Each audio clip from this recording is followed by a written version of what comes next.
अस्सलाम वालेकुम जी, मेरा नाम है रिजवान तुफैल और आप देख रहे हैं मेरा ऑफिशियल चैनल।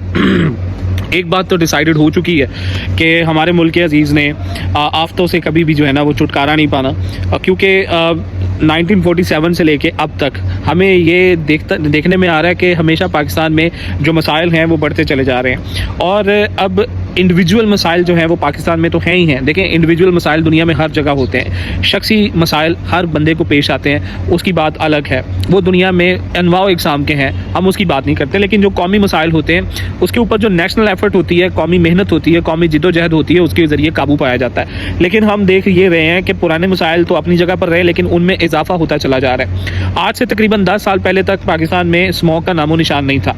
हम जब बचपन में अपनी जिसे सर्दियों का इंतज़ार किया करते थे, जिस तरह आप जानते हैं कि पाकिस्तान में सर्दियों का बहुत ज़्यादा इंतज़ार किया जाता है, तो जब हम सर्दियों का इंतज़ार करते थे तो उसमें हमेशा हमें धुंधों का इंतज़ार होता था कि धुंध की शामें, धुंध की रातें, और उसके बाद फिर धुंध वाली जो सुबह होती थी उनका अपना एक चार्म होता था, अपनी एक फैसिनेशन होती थी, और पंजाब में उसको बहुत लाइक किया जाता था और हम तरह तरह की प्लानिंग्स किया करते थे। लेकिन अब तो धुंध का नामो निशान नहीं रहा, बल्कि अब यहाँ पर जो मसला पैदा हो चुका है वो ये है कि ये जो हमारे लिए एक फैसिनेशन वाली चीज़ थी वो अब हमारे लिए किलर बन चुकी है। और वो अब उसमें इतना ज़्यादा जिसे कहते हैं ना कि मतलब पोल्यूशन या एयर पोल्यूशन इतनी ज़्यादा आ चुकी है, और उसमें हार्ड एलिमेंट्स इतने आ चुके हैं कि अब सांस लेना भी मुहाल हो चुका है। वो जो कभी फैसिनेशन थी अब उससे मतलब आप कह लीजिए कि वो हैज़र्डस हो चुकी है हमारे लिए। जी हाँ, मैं बात कर रहा हूँ स्मोक की, कि स्मॉग ने पंजाब को बुरी तरह से हिट किया।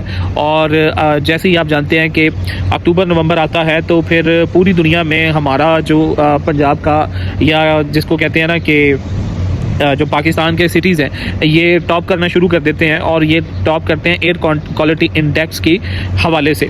और आज भी जब मैंने देखा तो लाहौर हमारा जो है वो पहले नंबर पर, और फैसलाबाद दूसरे पर, और कराची तीसरे पर, और मुल्तान है उसके बाद। कल के दिन मुल्तान जो है वो टॉप ऑफ द लिस्ट रहा, फैसलाबाद दूसरे पर रहा, कराची तीसरे पर रहा। लाहौर में जो है वो एयर क्वालिटी इंडेक्स गुज़िश्ता कई सालों से जो लाहौर है वो टॉप ऑफ द लिस्ट चल रहा आ रहा है, और वो इसी वजह से आ रहा है कि जो हमारी पोल्यूशन है। देखें, पाकिस्तान जो है ये ज्योग्राफियाई लिहाज से, ज्योग्राफिकली एक ऐसी जगह पर वाक़ है जहाँ पर आप समझ लीजिए कि कॉन्सनट्रेशन हो जाती है सारी चीज़ों की। जो एयर की कॉन्सनट्रेशन है वो इस खित्ते में सबसे ज़्यादा होती है। तो फिर वो जो एयर पूरी दुनिया की ट्रैवल करके यहाँ पर आती है, तो वो अपने साथ जो आप कह लीजिए कि कचरा ही मैं उसको कहूँगा, जो ट्रैश वो ला सकती है वो लाती है, और वो आके फिर हमारे सांसों के ज़रिए हमारे लंग्स तक पहुँचता है, और फिर जो लंग्स की फेफड़ों की बीमारियाँ हैं वो इस सोसाइटी में आम होती चली जा रही हैं। और हज़ार मरतबा हम ये गुजारिश कर चुके हैं, सिविल सोसाइटी इस बात को इंडोर्स कर चुकी है कि खुदारा इस स्मोक का कुछ कीजिए। देखिए, आप जब तक कॉस्मेटिक सर्जरियाँ करते रहेंगे तब तक आप ज़ाहिरी तौर पर तो दिखाएंगे कि जी मसला हल हो गया, लेकिन मसला हल नहीं हो रहा। अब पंजाब गवर्नमेंट ने जो गाड़ियाँ स्मोक को कैटर करने के लिए, उससे फाइट करने के लिए, हमारी जो वज़ीर माहौलियात बनी फिर रही है मरियम औरंगज़ेब साहिबा, वो ये बता रही हैं कि जी हमने जो गाड़ियाँ मंगवाई हैं, और वो बड़ा मैं उनका एक इंटरव्यू सुन रहा था जिसमें वो इस तरह से गुफ्तगू फरमा रही थी जैसे कि वो माहौलियात की एक्सपर्ट हैं। तो याद रखिए कि जब आप अपना नेचुरल ऑर्डर डिस्टर्ब कर देते हैं ना, तो फिर उसके बाद उसको आप कॉस्मेटिक सर्जरियों के जरिए ठीक नहीं कर सकते।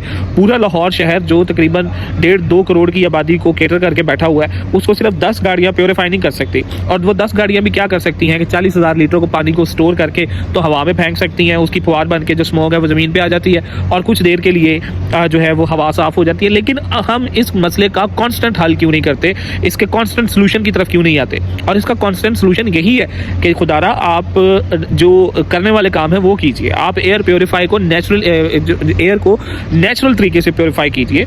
उसमें अब मतलब अब तो बताने को भी जी नहीं करता, बच्चे को पता है कि हवा को प्योरीफाई कैसे किया जाता है। सबसे पहले इस ट्रांसपोर्ट को बंद किया जाए, फैक्ट्रियों को जुर्माने किए जाएं, भारी जुर्माने किए जाएं, और वो जुर्माना वसूल करके तो फिर उन्हीं के ऊपर लगाकर उनको ज़्यादा अच्छे एफिशिएंट जो एनर्जी, क्लीन एनर्जी है उसके ऊपर शिफ्ट किया जाए। पाकिस्तान को 2030 तक एमरजेंसी लगा के खुद को जल्द अज जल्द क्लीन एनर्जी पर जो अपना इन्हसार है वो बढ़ाना होगा, और जो फॉसिल फ्यूल्स हैं उनके ऊपर कम करना होगा। ये फॉसिल फ्यूल्स हैं जो हमने जला के अपनी फिजाओं में फेंके हुए हैं, और अब वो हमें बीमार कर रहे हैं। हमसे मतलब अब आप देखिए कि पूरी सोसाइटी, पूरी ओवरऑल पाकिस्तानी सोसाइटी, पंजाब बिलखुसूस और इसके अलावा दीगर सूबे, वो इस बीमारी से नबुर्द आज़मा हो रहे हैं। उनको फ्लू हो रहे हैं, उनको जनाब अली नमूनिया हो रहा है, उनको फीवर्स हो रहे हैं, उनको और तरह तरह के मसाइल हो रहे हैं जो ये स्मॉग की वजह से हो रहे हैं। और हमारी गवर्नमेंट ऑफ पंजाब जो है वो गाड़ियाँ मंगवा कर ये कह देती है कि हमने पंजाब के लिए जो है ना बहुत अच्छा इंतज़ाम कर लिया। ये इंतज़ाम नहीं है। 43% जो इसमें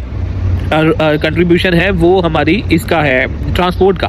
इस ट्रांसपोर्ट को खुदा के लिए रेगुलराइज करें। 10 साल से पुरानी गाड़ी को उसको बंद किया जाए, उसको सड़क पे आने से मना किया जाए, उसकी जब तक मेंटेनेंस ना हो जाए वैसे तो बंद कर देनी चाहिए। 10 साल पुरानी गाड़ी चाहे वो हैवी ट्रैफिक में शुमार होती हो चाहे वो लाइट ट्रैफिक में शुमार होती है, उसको बंद करना चाहिए। और फिर दूसरे नंबर पे ये कि इलेक्ट्रिफिकेशन ऑफ व्हीकल्स जो है उसको बढ़ाया जाए, उसको प्रमोट किया जाए, उसके ऊपर टैक्सेशन ज़ीरो की जाए और लोगों को बाकायदा लोगों में इस तरह बांटे ना जाए।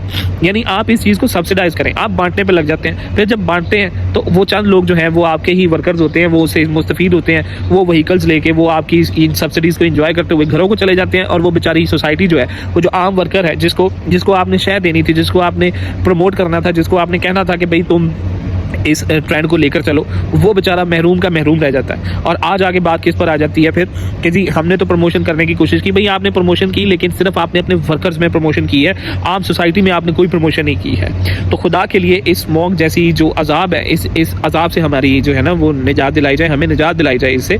और हमारी गवर्नमेंट को चाहिए कि इसके लिए, और ना सिर्फ ये कि गवर्नमेंट बल्कि आम आदमी को भी इसकी शऊर और आगाही जो है इसके मुतालिक दी जाए। लोग आग जला के बैठ जाते हैं, वो शॉपरों को आग लगा देते हैं, कूड़े को आग लगा देते हैं। ये सारी चीज़ें आफ्टर ऑल कहीं नहीं जा रही हैं, ये फ़िज़ा के अंदर आप ये समझते हैं कि ये आसमानों में चली जाती है, तो ये बात नहीं है। ये आसमानों में नहीं जाती बल्कि ये ज़मीन के मदार के अंदर ही रहती है, ज़मीन के एटमॉस्फेयर के अंदर रहती है। और फिर ये जब सर्दियाँ आती हैं तो फिर सर्दियों में ये नीचे आ जाती हैं और ये आपको बीमार करती हैं आके। होपफुली ये पैगाम जो है ये ना तो मतलब कोई इतना मैंने पढ़ा लिखा पैगाम दिया, ना ही मैंने कोई इतना जाहिलाना पैगाम दिया, लेकिन ये है कि ये दोनों सोसाइटी के दोनों सिरों को समझ जाएगा, हमारे बाब इख्तियार को भी समझ आएगा और उसके बाद आम आदमी को भी समझ आएगा। Thank you very much. Pakistan जिंदाबाद।